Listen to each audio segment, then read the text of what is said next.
good afternoon or good morning, depending on where you are. I want to welcome everybody to HKA's webinar series.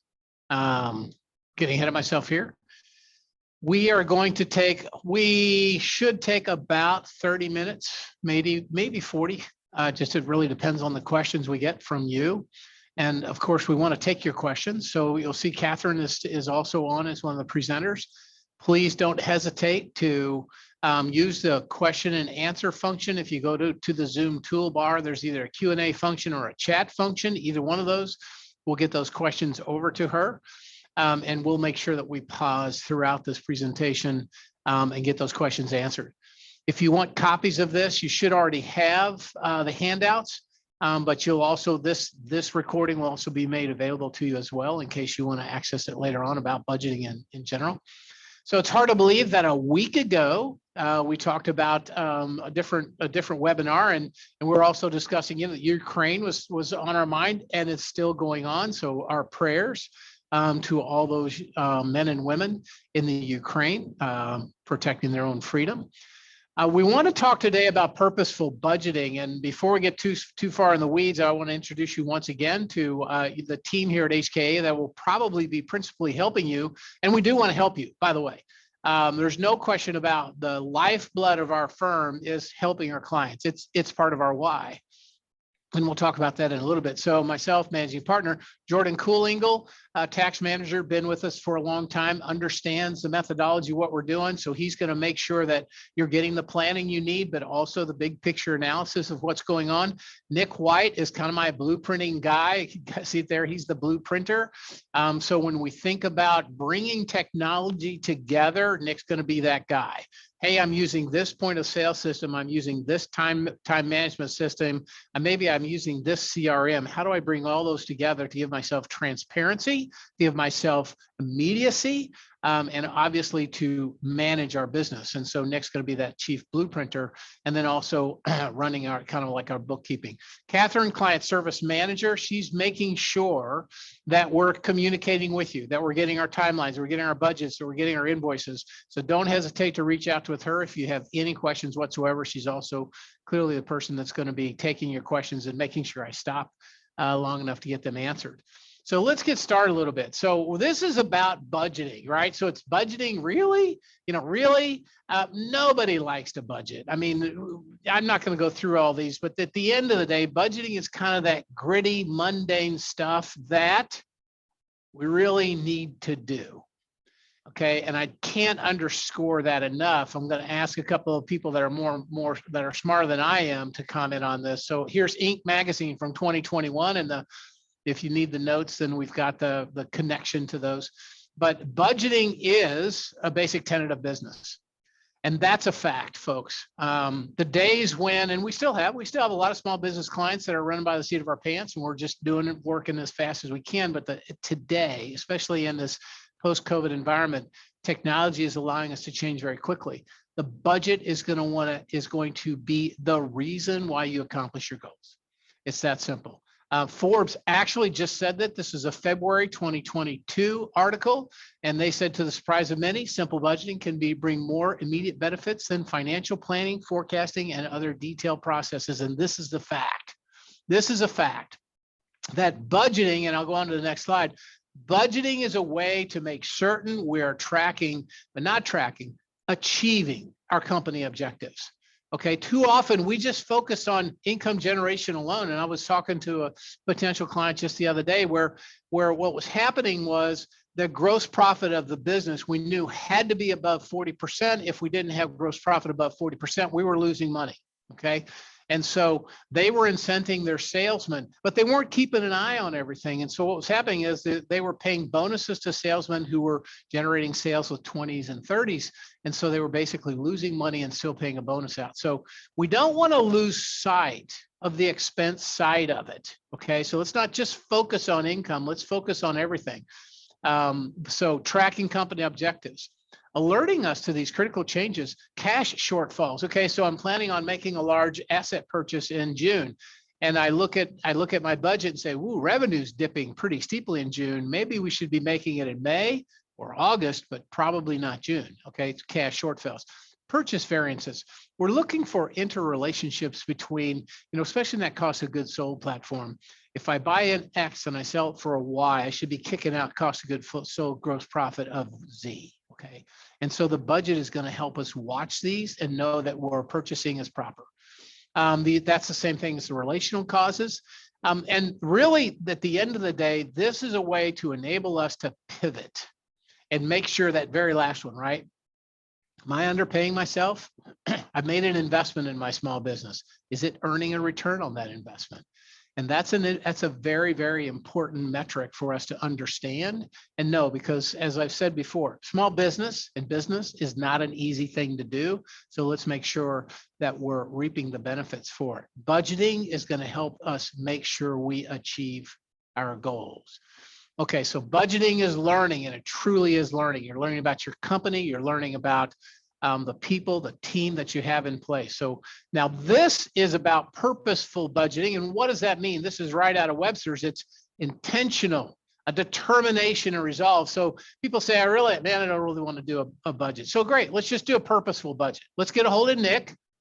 Okay, your handouts are the handouts that you have are how QuickBooks Online and Xero does a budget or helps you get started with a budget. Get a hold of Nick. He'll help you build it very quickly, very inexpensively. So you have it now. Step one, have it.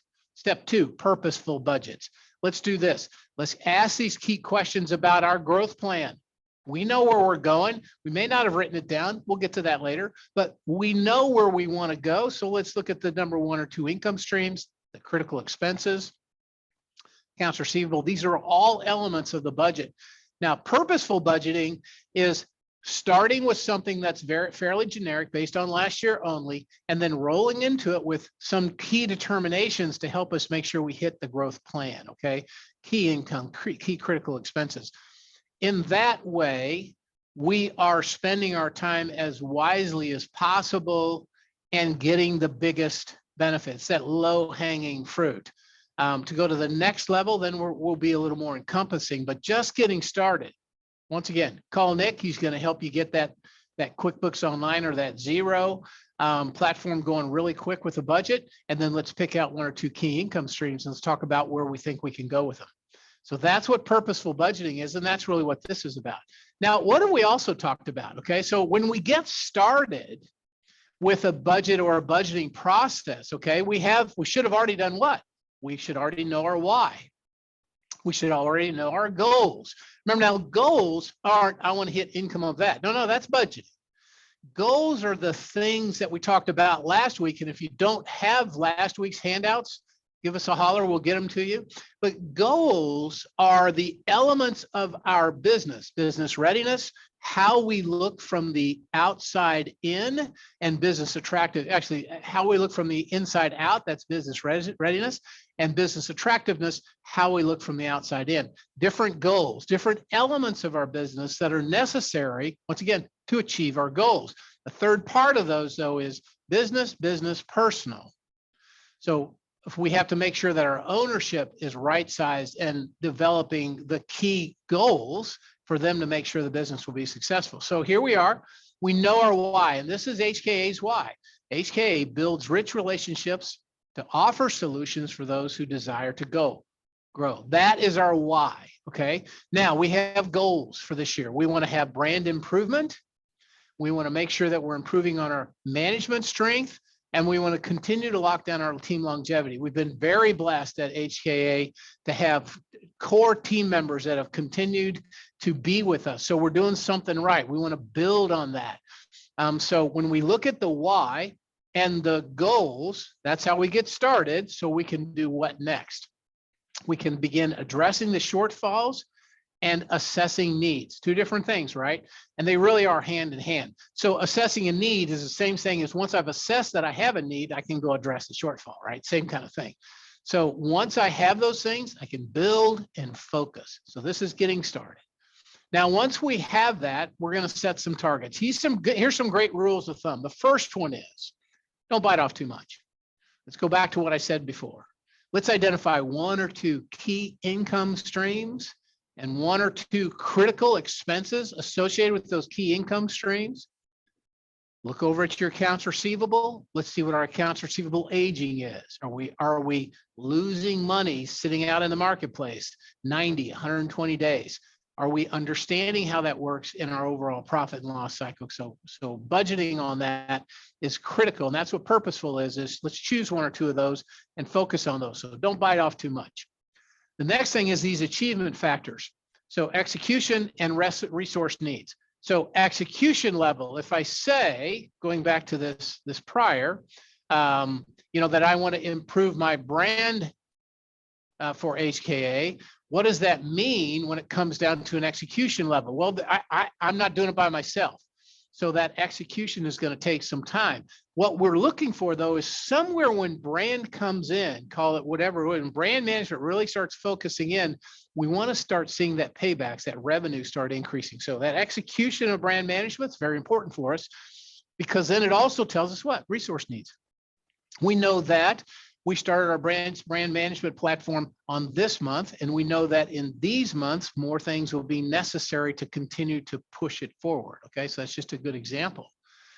So the other thing we're looking at is we want to make sure that the targets we're setting is impacting the ultimate goal. So there are really a couple of types of targets, right? There are immediate near-term needs. Got to do this now. Okay. Now that doesn't mean I'm out of inventory. That's not that kind of thing. That's just part of production management, right? But the near-term needs, the things we have to do now is we need to begin executing at a high level now. We need to be thinking about our brand now. And so that's the impact on your ultimate goals. And then the last thing is, and really probably the most important thing is, let's get the team involved. Let's make sure we're validating it with the team. Now, what's the team? It really depends on the level of that goal. For us, the goal, brand improvement, is a big picture goal, right? And so from a big picture perspective, I've got the management group really focusing on brand improvement. Then we come to team longevity. Once again, that's a little closer in goal. So now I have certain individuals helping us looking for the talent we need to continue to grow. So it just depends on where, but we are validating with the team, different levels of the team. And that's what setting your targets is all about. Don't forget that first one, though. Don't bite off too much. You'll just get frustrated, okay? Let's baby step this. Let's get into it a little bit at a time, and then let's get really good at it. That's what professionalism's about, right? It's about doing what you're doing and then being better at it as you go. So that's just setting your targets. The next one is identifying your accounts. Now, remember, our goal, flip back up here, brand improvement, management strength, team longevity. Let's identify the accounts most impacted by those three. Now, how are those three in regards to the why? In order to build a rich relationship, I have to have the right team. I have to have the right brand, et cetera. Okay, so now we're looking at these different accounts that are going to impact that, right? So I need the right team members to build relationships. We need to make sure that the sales that we're selling are challenging so that the team we have in place feels rewarded, that not only are they impacting a client, but they're also challenging themselves intellectually. So we're looking for a little bit of an up-tempo type of project. Now, not always, right? We still need a break once in a while. And that's why we still have a lot of tax returns. Now, some of the tax returns are more challenging than others, but we want to make sure that sales, when it comes to determining and implementing goals, in this case, we're looking for the types of sales that will challenge our team, give them rewarding, and obviously help our clients. So what does that also mean? We have to train our teammates now. So what you're hearing is an application of building a budget. This is HKA's application of that, okay? So we wanted to do what? Improve our brand, build on longevity, increase our management. Okay, what does that mean? People, right? So sales, we have to drive sales so we can get the right team members that are interested.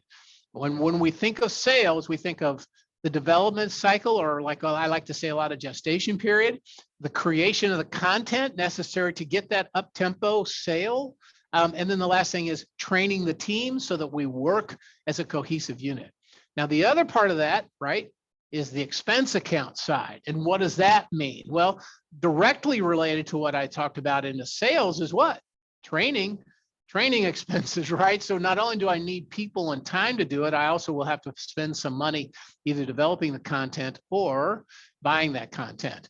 I'll also, because I want the best team available, I'm going to be paying probably at market or above. So bonuses are an impact. Those are my expense accounts. And finally, our focus on branding is going to impact our branding and advertising. So these are goals, which were budgetary. And when we're thinking about an effective budget, what's going to happen is we're going to say, how much are we going to need to spend to at least get a phase one of a new branding? You're always improving. So there's always a phase two, phase three. We need the best team possible. So how are we going to bonus? So once we put those numbers in there, what does that drive? Well, we can't pay for this out of thin air. We got to drive some sales. How's the best way to drive those sales? So this is how we've identified those accounts associated directly with our goals, which are driven by our why, right? So remember how we're talking building blocks, right? The very first thing is know your why. The next thing is set your goals. The third thing is budget. We're budgeting. And this is the best way to do an effective budget. So when we come down to this, we're going to sell interesting products. We're going to leverage our experience some. We're going to develop some financial reward plans, and we're going to think about a reworking of the brand. Now, all that's going to drive towards the same three fundamental goals. So that's identifying the accounts. Okay, Catherine, how are we doing on questions? Any questions so far? We don't currently have any questions, but if you have anything that you would like to ask, feel free to send me a chat or use the question and answer button. Terrific, terrific. Thank you very much. All right, so we've identified the accounts. What's next? Guess what, folks? Now we got to just implement it, right? So this is our key takeaways. We have done exactly what we said. We set some targets. First thing we did is we identified what we wanted to work on. We transitioned our goals into expense and income accounts. We decided not to bite off too much. And now we're ready to just go execute. So towards the end here, what can we do to help you? Our key takeaways. HK wants to help you. I already mentioned, if you've never started a budget, if you're using QuickBooks Online or Xero or QuickBooks Desktop, give us a call. We'll get Nick back on your calendar and he will help you work through that. Then he can do some training to help you through that. Absolutely. If you want to go into identifying the types of budgeting that you want to do, maybe that simplistic budget. Let's just do last year plus 10%. Let's just do last year plus 10%. Maybe that's our first start. Then let's go find a couple of those business goals that we're trying to improve on. Once again, we can help you with that. We'd love to help you. Let's not forget our identity. That's knowing your why. Let's focus on the things that are going to make us happy at the end of the day. And that's really what we're after here, is that we enrich the lives of ourselves, but also our team, and then our broader community. We want to obviously engage our team. We want everybody pulling this boat the same direction. Don't bite off too much. You'll see that in every slide. Don't bite off too much, because your satisfaction is in accomplishing those goals. So if we start with baby steps and we start knocking off some goals, we'll feel much more confident when we run into the buzzsaw that's inevitable. Sooner or later, we'll run into the buzzsaw. And the final thing is complete the process. Don't just get started. You have to complete it. So you'll know you've bitten off too much when you can't complete this process in a day and a half. Okay, you're doing too much. Back off a little bit, readdress. Let's just get something going. Plus, I mean, it's March. So let's get something going so we can start measuring that success as the economy begins to pick back up. And then the last thing is going to be monitoring. And we'll talk about monitoring in another webinar. But monitoring is, once we have the budget, we've identified our goals and then our accounts associated with the goals to be directed to impact. And then we set key deliverables on those goals. Monitoring is running a budget to actual and then asking questions when we're not hitting our goals, which we won't. Okay, don't fool ourselves. We're probably not going to hit our goals. If we do, then it probably wasn't a real budget, right? So we want these. There are two types of budgets. There's the one we know we can make, and then there's the stretch. You have to determine on which account what makes the most sense. You may have, I need this budget to hit because I got to hit this, and then you have a stretch over on for some other account, and that's what that effective budgeting is for. So monitor, make sure you're running the budget to actual, make sure you're understanding how things work, okay? So that's kind of the end of it. If we got any questions, these are our webinars. Know your why. We've already had that. Goal setting. This was budgeting. KPIs, one of my favorite. KPIs, key performance indicators. With KPIs, if you have your KPIs, then you know what your financial statements are going to tell you before you actually get your financial statements. So that's really important. That's a fun one for us. The goal here is giving you the tools and options to transform your business. And we really mean that. We want to transform your business. We want to be a part of that plan for you to hit your goals, achieve those objectives. So contact it, office@hkaglobal.com if you have any questions whatsoever, or you'd like someone to give you a buzz. Jordan, myself, or Nick are happy to help at any point in time with this kind of stuff. If you've got another question, you might get a different teammate. But we look forward to working with you now and in the future. So a little bit ahead of schedule. Catherine, any takeaway questions? Not at this time. Okay. Well, I thank everybody once again for joining us today. Please don't hesitate to give us a call. Stay safe, and we'll see you in a week.